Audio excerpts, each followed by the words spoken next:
You're tuned into the Spot-Up Pod, the official podcast of the Spot-Up Shot newsletter.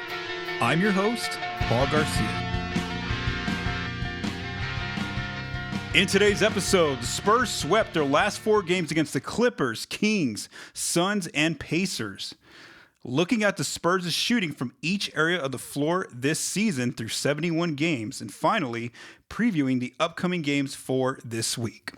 All right, welcome back to another episode of the Spot-Up Pod. Let's go through a breakdown of the 4 games from this past week. So let's go back to Monday. The Spurs are on the road in Los Angeles to play the Clippers. The Spurs were favored by 8.5 points. There was no Dylan Harper and no Luke Kornet for the Spurs, but the Clippers were missing their best player in Kawhi Leonard, who was out dealing with an ankle injury. So the story of this game, the Clippers came out well, with a 14-point lead early on in the game. The Spurs did make a comeback, and then they made that comeback by holding the Clippers to 15 points in the second quarter, and then the Spurs built a big lead by as much as 24 points. The Clippers bench, though, in the second half did come back to cut into that Spurs lead. And the Spurs rotation players had to play pretty late into the fourth there as the game did get down to crunch time, but the Spurs did hold on by 4 points. There were 4 standout Spurs in this game. The first one was Stephon Castle. He ends up with 23 points, 7 rebounds, 8 assists. He scored 16 paint points. He had a really nasty behind the back dribble against Brook Lopez in that game. That was very notable. That made the highlight reel. Then Devin Vassell had a good night with 20 points, went 4-7 from three-point land on a night that most of the team did struggle from outside. So again, the team as a whole, the Spurs, they struggled from outside, but Devin was one of those bright spots with his outside shooting. Victor Wembanyama ends up with 21 points, 13 rebounds, and 4 blocks. He scored 12 paint points. He had 4 alley-oop finishes, which ties his season high in alley-oop finishes in a single game, but he did struggle from 3, going 2 of 9 from outside. And then finally, De'Aaron Fox had a pretty good night with 18 points and 6 rebounds. He put another double-digit paint scoring game together, but he also struggled from outside, going 0 of 4 from deep. The Spurs and Clippers do have one matchup left in LA on April 2nd, and that's going to be important that we might hopefully get to see these teams both at full strength, because this could be a potential round 1 matchup. If the Clippers get back into that 7th or 8th place spot. I know that they've been slipping lately, but if they do get there, then that could be a potential round 1 matchup. So maybe we see both teams at full strength on that final game in April 2nd between the two teams. All right, then we go to Tuesday. The Spurs were on the second night of a back-to-back in Sacramento. That was why it was important that the starters or the rotation players didn't play late into the game against the Clippers on Monday, but they did. So the Spurs were favored by 13.5 points because the Kings, are one of the bottom teams out west.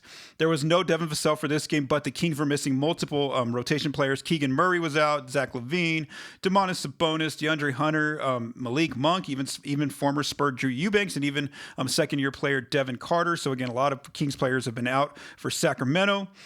The Spurs went up by double digits early in the first quarter. Then they just basically dominated, building a lead as high as 38 points several times. The reserves for San Antonio did close out the game, and the team made a new franchise record, 25 threes, where I kind of did a little film breakdown over on the spotupshot.com. If you want to check out that film breakdown of the Spurs' franchise record, 25 made threes. There were 3 players who stood out for the Spurs in this game. De'Aaron Fox against his former team ends up with 15 points, 5 rebounds, and 6 assists in 22 minutes. Victor Wembanyama has another good night going against one of his former French teammates back in France, Maxime Reynaud, where Wemby ends up with 18 points, 8 rebounds, 1 block in 22 minutes. And then Harrison Barnes against his former team as well had a good night with 16 points, went 4 of 5 from deep in 22 minutes, and he did start in place of Barnes of Devin Vassell, who was out for this game. So again, the Spurs pick up a pretty easy win on Tuesday in Sacramento. Now let's go to Thursday. The Spurs are back home in San Antonio. They're hosting the Phoenix Suns.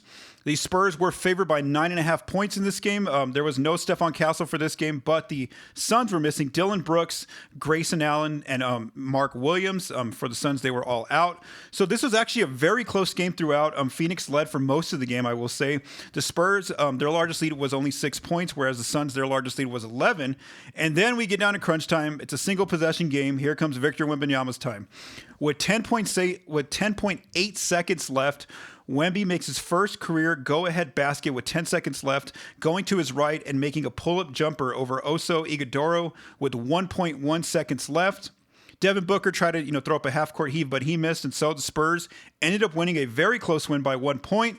That win was very significant, not only because it was one of Victor's first game winners in the NBA, but also because this win officially got the Spurs into the 25-26 playoffs. They are guaranteed a top 6 place in the playoffs now by getting that win. So it ends their playoff drought, a place that they have not been in since 2018-19. So again, even though we know the Spurs were going to get into the playoffs, obviously based on the record, they're the second best team out west. Mathematically, it hadn't got into that point until that win against Phoenix. There was one Spur who really stuck out in this game, and that was Victor Wembanyama. He ends up with 34 points, 12 rebounds, 3 steals, 1 block in 35 minutes. He scored 12 paint points and matched his season high of 12 made free throws. And his free throws were critical because, again, this was a 1-point win. And so on this night, Victor went 12 of 12 perfect from the free throw line. I also want to mention how the Spurs, they did go they're now 2-2 against Phoenix, and it's just interesting to watch that matchup because that is also a matchup that could potentially be a round 1 matchup for the Spurs in that 2-7 matchup. If Phoenix ends up winning their play-in game and they stay in the 7th place spot right now is where they're at. And the reason why I say that is because if we look at the series as a whole, again, the teams went 2-2 against each other. We saw that in the first early meetings of November, the Suns won those games both at home, pretty well. They really gave the Spurs a lot of trouble, and for those games, Dylan Brooks was present for I think 1 or 2 of them, and then also Grayson Allen was in one of those. And so again, the Suns did look early on like they were a team that were giving the Spurs trouble. Well, then we go to that game in Austin a few weeks ago. I think it was before or after the All-Star break. The Spurs blew out the Suns easily on that one. But again, Brooks was out, Grayson Allen was out, a few other players, plus Devin Booker got hurt in that game pretty early. I think it was early in the second quarter or even the first quarter. And so we didn't really get a good matchup between the two teams. And then, of course, this last one, we saw again, even though the Suns were missing several rotation players, they did give the Spurs' offense a lot of fits there. Where San Antonio, it was partly that they had a tough time, shooting the basketball from outside, but also just their kind of different kind of zone looks that they were giving, the Spurs, and really trying to cut off the paint, have multiple bodies inside. Again, that's just a team to kind of watch for the Spurs as they go into the playoffs here pretty soon in a few weeks if Phoenix ends up being the round 1 opponent, because we didn't quite get a full matchup of both teams at full strength against each other. But in the glimpses we saw, we did see that in 3 of those games, Phoenix did give San Antonio some trouble. And now for the final game of the week, the Spurs were back at home hosting the Indiana Pacers on Saturday. Obviously, the Pacers have been struggling. They're one of the worst teams in the entire league. So the Spurs were favored by 16.5 points. There was no Stephon Castle or Devin Vassell, both players out due to injury. But because they were both out, that meant that Dylan Harper got to get his first career start. And then, of course, we know that the Pacers have been dealing with injuries all season. So they're missing, of course, their best player, Tyrese Halliburton. And then even Ivica Zubac, who they traded for in February, was out of this game. He's going to miss the remainder of the season as well. So the Spurs led by double digits pretty much for most of the game. Indiana did get within 8 once in the third quarter, but again, the Spurs responded, held that double-digit lead for most of the night. So again, a pretty comfortable win for San Antonio.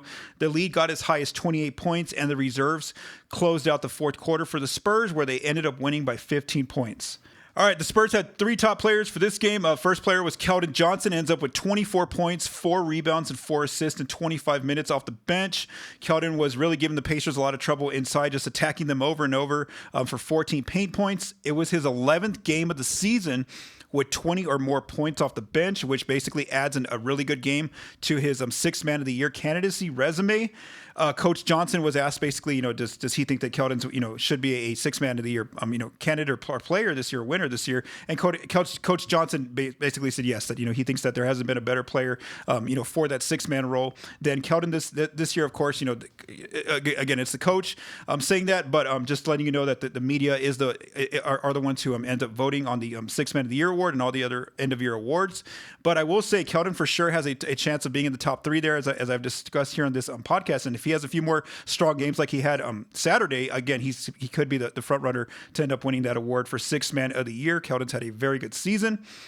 Also a player who's had a good season, usually off the bench next to Keldon, is Dylan Harper. But like I said, the Rook got his first career start, and he really showed up with 24 points, matching a season high.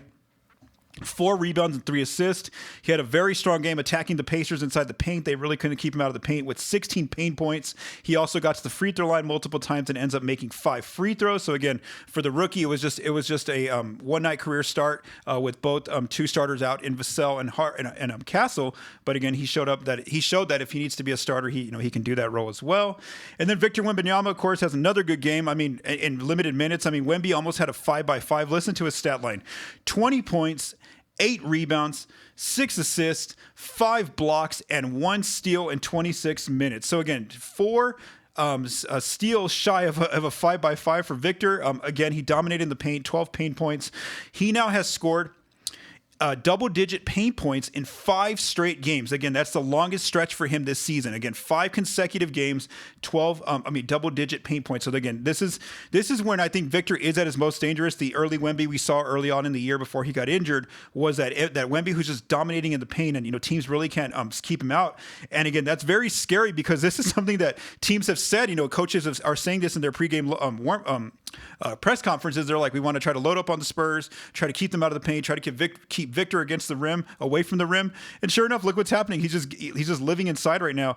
Whether it's him just kind of like getting the ball, catching and making his move, attacking inside, or his teammates finding him for alley-oops, on cuts, on rolls. That's the thing is, like, even as teams are trying to they're saying, we're going to try to keep the Spurs out of the paint, the Spurs are still getting into the paint, and especially Victor. So again, that's a really good sign going into the playoffs pretty soon that Victor's actually getting more comfortable about getting into the paint, or if not, going to his 3-ball and really taking the mid-range out of his shot diet a little bit more. I know that was the one shot he went to on a game winner, but again, if we've looked lately, he really hasn't gone to those mid-range jumpers as often, and it's mainly just living in the paint or from outside lately for Victor. One coach's quote I want to kind of talk about here was one by Rick Carlisle, the head coach of the Pacers. Obviously, we know that Coach Carlisle won a championship with the Dallas Mavericks, multiple years ago. He also went to the NBA Finals last year with Indiana, had a chance to win it there in Game 7, but of course, we know that Tyrese Halliburton ended up getting hurt, so who knows what could have happened. Maybe he'd have 2 rings by now if Halliburton doesn't get hurt. Anyway, so again, you take what Coach Carlisle says with a lot of a lot more emphasis because he's been there, he's done that. He's coached championship level teams before. So he was asked post game about his thoughts on the Spurs if they're really championship contenders, because obviously we know the story with the Spurs is, of course, they're having an excellent season, really surpassing expectations. But the one thing they really don't have is playoff experience, with a lot of their young players never being in the playoffs. Of course, players like Wemby, Castle, Harper, it's their first time. Even the young guys like Devin Vassell and Harrison and Keldon Johnson, who have been here for a number of years, they have never been in the playoffs because the Spurs were always losing during their first few years in the league. They have veteran players who have been in the playoffs, guys like Harrison Barnes, Luke Cornett, De'Aaron Fox. But again, someone like Fox has only been there once. Cornett has won a title, but again, he was more a role player on that Celtics team. Barnes, has been in several playoff matchups too. But again, these aren't like the go-to outside of Fox. Those kind of guys aren't the go-to guys every night that the Spurs are going to be relying on, and that's why it's going to be important for the younger guys like Victor, Stephon Castle, Dylan Harper, all those kind of guys. Fox. They're one of the small handful that's a legit championship contender. I think that's obvious. What are they? 21-2 in their last 23 games. They've beaten Oklahoma three times. They're mowing people down, and I don't think it's a secret anymore. So that was Coach Carlisle, again, when asked if the Spurs are a championship contender, saying, yes, from what he's seeing, basically what the Spurs are doing right now and how they've taken care of some of those top teams like Oklahoma City. Yeah, he definitely, and how they're they're just basically, beating down a lot of teams, beating them by 15, 20 points per night lately. Carlisle says that, yes, in his opinion, the Spurs are a title contender. So again, you really take his words with a lot of emphasis because he's been there and he's done that, they're at the championship level. So this ended up being a good week for the Spurs. Even though they had to squeak out some wins against the Clippers and the the Suns, they ended up going 4-0. That was my prediction. I thought that they would go 4-0. Vegas also thought they'd go 4-0. So they basically met expectations and did what they needed to do this past week. There was no slip-ups. Through 71 games as of Sunday afternoon that I'm recording this episode, I do want to say that mathematically, the Spurs only need 4 more wins to clinch a top 2 spot out west. However, when we look at based on projected records, the Los Angeles Lakers, who are currently 3rd, are only projected for 53 wins. The Spurs currently have 53 wins, and they have the tiebreaker. So essentially, even though mathematically the Spurs haven't clinched the top 2 spot out west, they're basically there based on where the Lakers are heading. So again, we'll just wait till they officially get there for a top 2 spot, but they're going to get there. Look where they're at, or at least it shows based on projected records that they are going to get there. All right, for my next topic, let's look at the Spurs' shooting breakdown so far through 71 games of the season. So on Friday, I wrote my 70-game review of the Spurs, like I usually do after every 10 games. If you read my work over on thespotupshot.com, or I've even done a few of those breakdowns here on the podcast before. Anyway, what I came away with some big takeaways were, of course, the Spurs still remain elite defensively. They're still a top 5 defense, currently 3rd as of Sunday afternoon. But what I really noticed was that they made an improvement from jumping in, I think they were 8th underneath that game 60, and they moved all the way now into top 5 level, by game 70. As of today, Sunday afternoon, they're actually 4th offensively in the NBA. So again, the Spurs now have a top 5 offense and a top 5 defense. The defense, of course, like we said, that's always been the expectation that they were going to be really good and hold that spot. It was the offense, the fact that, that was the questionable part of their team coming into the season.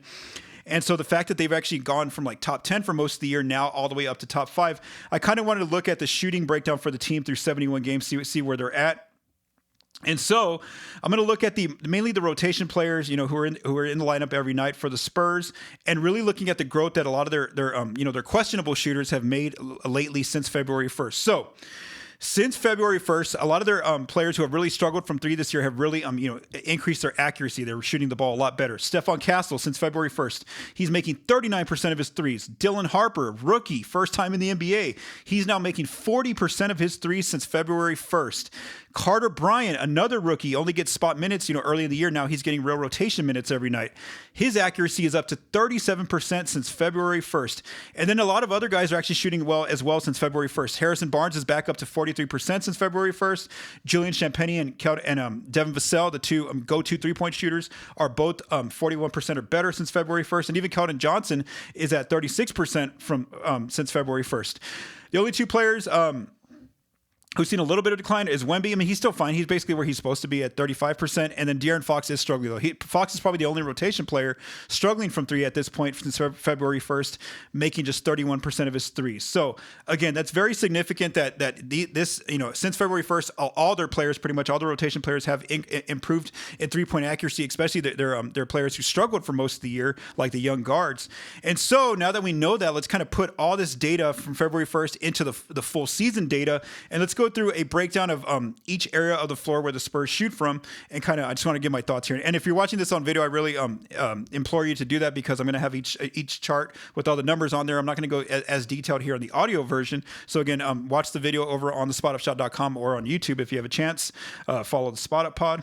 All right, so let's begin with the above the break three. This is the center of around the arc basically. This is the furthest 3-point distance. It is 23.9 feet, so it is a little bit tougher of a three to make, and it has a lower accuracy percentage because of that.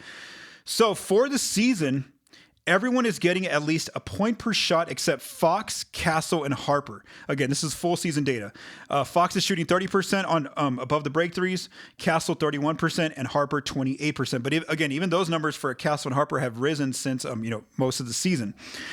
The top 4 players who are hitting at least who get most of their shots from here, their percentage of shots, are Julian Champagnie, Devin Vassell, Wemby, and Carter Bryant, and they're all shooting 34% or better from this range. One thing I need to note, though, regarding three-point shooting, is that even though Luke Kornet is in the rotation, we do need to mention that Kornet doesn't take any threes. So again, Kornet's not involved in any of this data because he doesn't take any threes.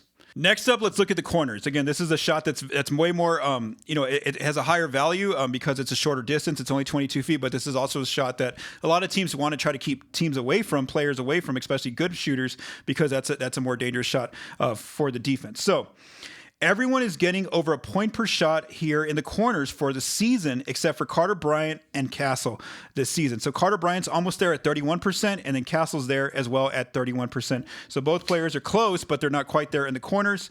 And regarding who are like the top 3 players who get the largest percentage of their shots in the corners, the players who basically live in the corners, it's Harrison Barnes shooting 40% this season. Carter Bryant shooting 31%. Again, you'd like to see that number get improve a little bit more. And then Julian Champagnie, who's shooting 39% from the corners whenever he gets a look there. Now, 2 players I want to mention who don't get as many corner looks because, again, they're not usually operating from the corners. They're usually operating up top or inside the paint, is Fox and Wemby. But whenever they do get corner threes, wow, they dangerous. Both Fox and Wemby are shooting 49%. Fox is at 49% and Wemby at 48% on corner three. So again, even though they're not usually out there on that area of the floor on a possession, if they end up there, it's a very good shot. It's a very good chance that it's going to go in the shot when it's either Fox or Wemby. So again, they've really improved there. And so what you really see is when you look at the percentage of shots from the corner, you see that a lot of the on-ball players who really run the offense, guys like, Wemby, Harper, Castle, Fox, they're usually the lower players in terms of getting their most amount of shots from the corners because, again, they don't usually operate from that range. They're usually the guys creating, getting inside the paint, and then opening up and passing out to those players there in the corner. But again, very good marks there in the corners, and you're just hoping that Bryant and who is it, Castle, can improve their corner 3-point percentage. Now let's look at distance of the defender. So using data from NBA.com, let's first look at wide open three. So a wide open three, again, is defined as when a defender is more than 6 feet away from the player taking the shot. So again, here, Harper, Castle, Bryant, Barnes, and Keldon see over half their threes taken wide open. So again, defenses are daring most nights for these players to shoot, or like these are the players that they're willing to back off of a little bit. And so everyone's shooting, pretty well there, except for the younger players. So Harper's at 29% on wide open threes now for the season. Castle is almost there, above a point per shot at it says 33%, but it's like probably like 32 point something, 0.5 or above percent. And then same thing for Carter Bryant. He's almost there at 33%. So again, those players are starting to increase their range there, or their accuracy on those wide open threes, considering that is a shot that defenses are willing to give them. And even like guys like Harrison Barnes and Keldon Johnson, they shoot the three very well from that wide open three. But again, defensive, because they're lower volume shooters, defenses are more willing to leave them open to help out on someone else. These wide open threes are going to be the bigger test, I think, in the playoffs for the Spurs. I think defenses are going to figure out different schemes to try to limit the paint as much as possible, or sending help toward Wemby, and leaving some of those questionable shooters open that even though the numbers might say they're shooting well, that maybe the low volume that the defense doesn't trust. So again, I think that that's still an area to watch, because even when I ran my numbers on the strengths and weaknesses of the Spurs on offense through 70 games, again, there's a lot of strengths. It's really hard to find weaknesses, but one of their weaknesses still is that wide open 3-point accuracy as a team by game 70. Now let's look at the open three, how the Spurs are shooting on open threes, and an open three is defined as now the defender's a little bit closer, the defender's 4 to 6 feet away. So again, kind of in the vicinity, but not still it's still considered an open three. So every Spur is getting over a point per shot on their open threes, except Castle, who is at 28%. So at least he's improved that number up to 28%. Now, the players who see most of their shots coming here in terms of percentage of shots from three, it's Devin Vassell, who's shooting 36%. De'Aaron Fox, who's shooting 34%, and then Wemby, who's shooting 36% on open threes, and also Julian Champagnie says his fair share, shooting 34% there on open threes. Again, so those are open threes. Now let's look at totally open threes. This is one a stat I guess I made up. So it's basically just putting wide open threes and open threes together. So it's basically the defenders as close as 4 feet or further away. So let's just see how the players are doing here. So Castle, Harper, Bryant, Barnes, Keldon, and Fox are getting over 90% of their shots that are taken totally open. Again, the defender is either as close as 4 feet or further away. And so the players who are shooting well here on these totally open threes are Barnes, 38%, Keldon, 38%, Fox is at 35%, so at least over a point per shot. Now, the players that are still struggling, but again, they're getting almost all of their threes totally open, are Castle, who's improved up to 32%, Dylan Harper, who's improved up to 30%, and then Carter Bryant, who's improved up to 33%. Again, these are the kind of threes that I think that teams are going to force players to take to shrink the paint inside when the playoffs do come. So we're going to see how the Spurs handle those being left open for some of these kind of threes in the playoffs. This next one was one that really surprised me when I ran the data on Friday, in the 70 game review. It was the catch and shoot threes for the Spurs. I mean, every single rotation player except Luke Cornett, because he doesn't take any, is shooting 34% or better now for the season on catch and shoot threes. I mean, everyone is shooting, again, 34% or better. So this is important, because these are the types of threes that the Spurs are very good at generating with their offense, whether it's their drive and kick action with their guards, Castle, Fox, Harper getting to the paint and kicking out, spraying out to shooters, or it's Wemby, waiting, getting a double team, then looking for the next player and kicking it out and finding that player for an open, a good catch and shoot three. This is a very, very good number here, the fact that they're all shooting 34% or better, everyone in the rotation. And so what we do see too is that most of the players do take this shot as their primary shot for a three, except for Fox. He's the only player who 48% of his shots are coming as catch and shoots. The rest of the players are all 67% or more of their shots, their 3-point shots come as catch and shoot threes. Now, this really shows the growth, like I mentioned, from players like the young players like Castle, Harper, and Bryant, where Castle's up to 35% on catch and shoot threes. Bryant's up to 34%, but Harper, look at Harper. He's now making 37% of his catch and shoot threes. So again, very good numbers there on the catch and shoot three. And again, that's the best kind of three that the Spurs are able to generate. It's also one of the more efficient kind of threes for a player to take. All right, now when it comes to the pull-up three, this one is not pretty good really for anyone except for Keldon. But again, Keldon rarely takes them. So Keldon's the only player getting over a point per shot on his pull-up threes. He's making it's a very, very, very small sample size, just 9 of 18 for the season, 50%. But again, he doesn't really go to that shot. The player who really goes to that shot a lot is De'Aaron Fox, where 49% of his threes come on the pull-up threes. And early in the season, he was actually shooting very well. He was shooting like 36%, 39% at one time on pull-up threes. But that shot has really gone away from him. He's now at 30% for the season.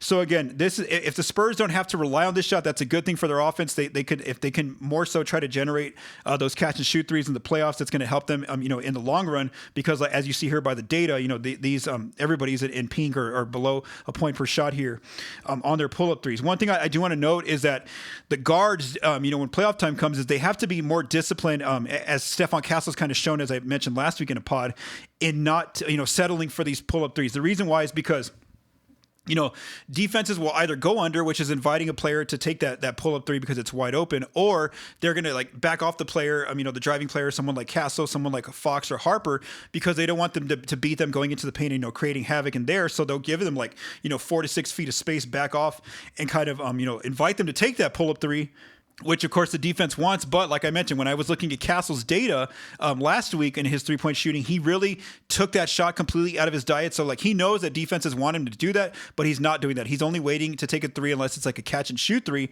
And so again, I think that's something where the guards need to really stay disciplined as much as possible in the playoffs, because again, that might be the only shot that a defense is providing to them. And so you got to try to just kind of move the offense around a little bit more, try to attack inside, try to do something else to not just settle for that pull-up three, because again, as you see here from the data, it is the shot that a lot of the Spurs players on this roster do struggle with. All right, so now that I mentioned how much the Spurs have improved in their 3-point shooting, in different areas so far this season, which is why they're now a top 5 offense. Let's kind of look at some of the areas where they've been pretty good this entire year, which is attacking, of course, inside.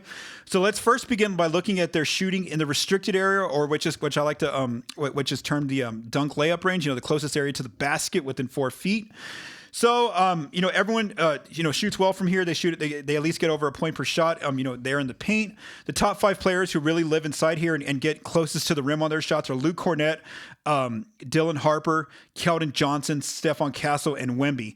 Fox, though, I will add, when he's getting some of those double-digit paint games lately, as he's been doing over the last month, he is also getting right at the rim and finishing, whether it's layups or dunks. So again, Fox has also been getting closer there to the rim. Next, let's look at the non-restricted area, or the floater range shot. This is not for any offense, not just the Spurs. This is usually not a good shot you want in your offense. It's a very low efficient percentage, that distance of outside of 4 feet all the way to 15 feet within the paint. Again, that's a very difficult shot.